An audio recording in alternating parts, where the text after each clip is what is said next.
France is on edge ahead of Sunday's presidential election after last night's attack in Paris.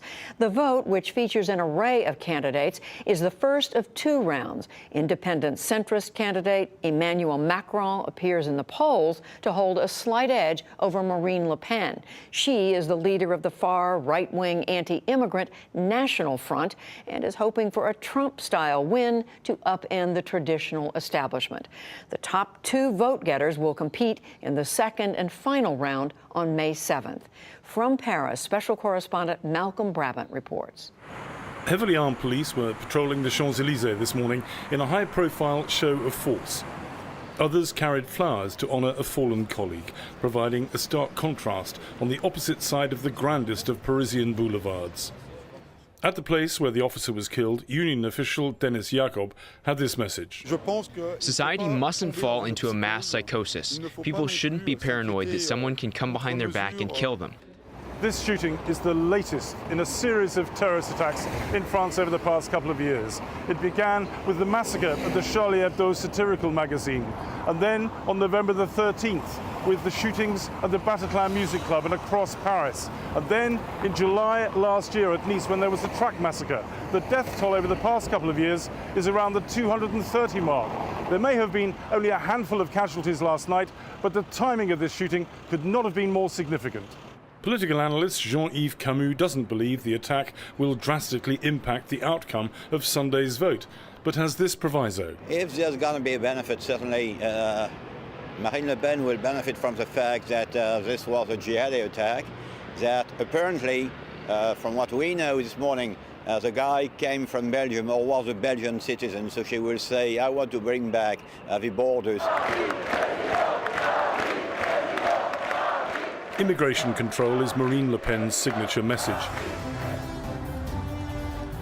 She has sanitized the party in recent years to broaden its mainstream appeal. She replaced her nationalist father as leader, expelled him from the party for his racist and anti-Semitic statements, and she watered down the front's extreme right-wing tendencies. I'm telling you what's at stake on Sunday, and I've repeated it tirelessly over the campaign because I believe it. It's civilization. On Sunday, the choice is simple. Either a France reborn or a France that founders. I'm telling you that I intend to protect you. But, as this brief protest demonstrates, Marine Le Pen's detractors regard her as the most divisive of political leaders. They abhor her attempt to wrap herself in the flag. I love France. I love it from the bottom of my heart, from the bottom of my soul. I am a woman, and as such, I feel with extreme violence all the restrictions of our freedom that we're seeing within our country because of the developing Islamic fundamentalism. Take care. Bye-bye. Michael Sala is on Le Pen's campaign team. Donald Trump was saying we're going to make America great again and we're going to make America grow again. Well, this is exactly what Marine Le Pen will do to France. She will make it great again. And the French, they really aspire to that. They want France to be great again, and they feel in their gut that Marine Le Pen is that person.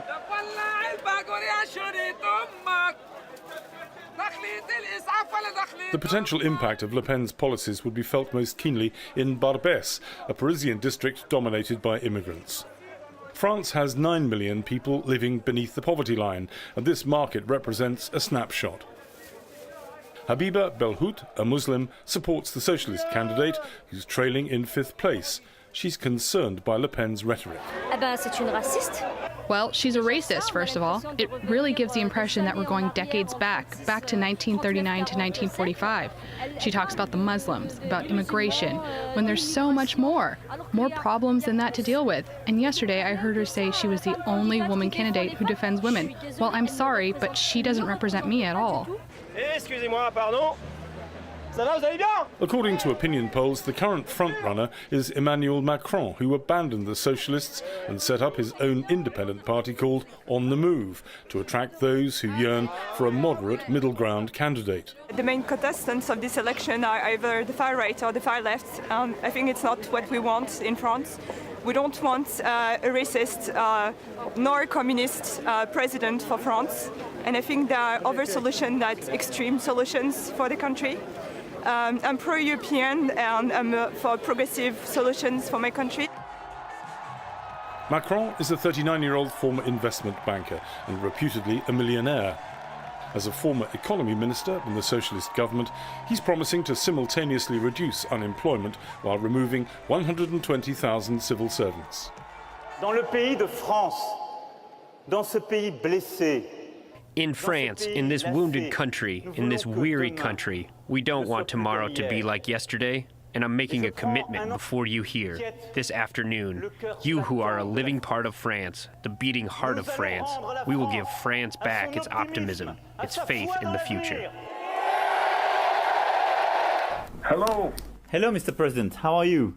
And Macron got an unusual boost yesterday before the attack. A call from former President Barack Obama, which Macron quickly tweeted out. The main message I have is to wish you all the best in the coming days. Former Conservative Prime Minister François Fillon could be forgiven for looking enviously at Macron's poll numbers. Fillon was once regarded as the favourite to become president, but his popularity slumped after he was placed under investigation for misuse of public funds. But analysts believe the shooting might help him to make a comeback. In France, there are normally two presidential election rounds. The two leading candidates from the first round contest the second. For teacher Véronique Dadou, her main concern is the future of her students, which is why she has turned to the hard left candidate, Jean-Luc Mélenchon, who's had an unexpected surge in popularity.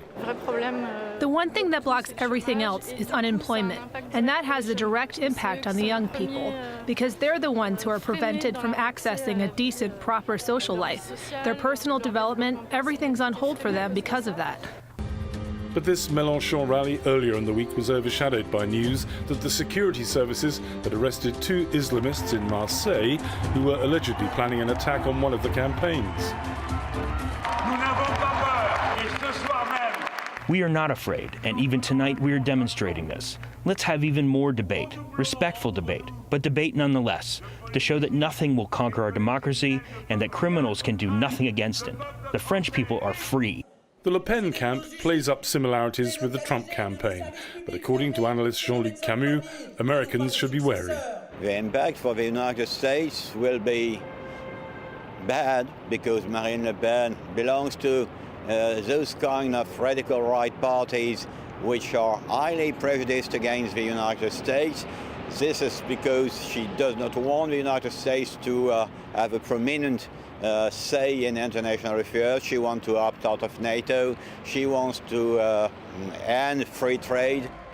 Sunday's first round is considered to be the most unpredictable election in decades. A third of all voters are said to be undecided. For the PBS NewsHour, I'm Malcolm Brabant in Paris.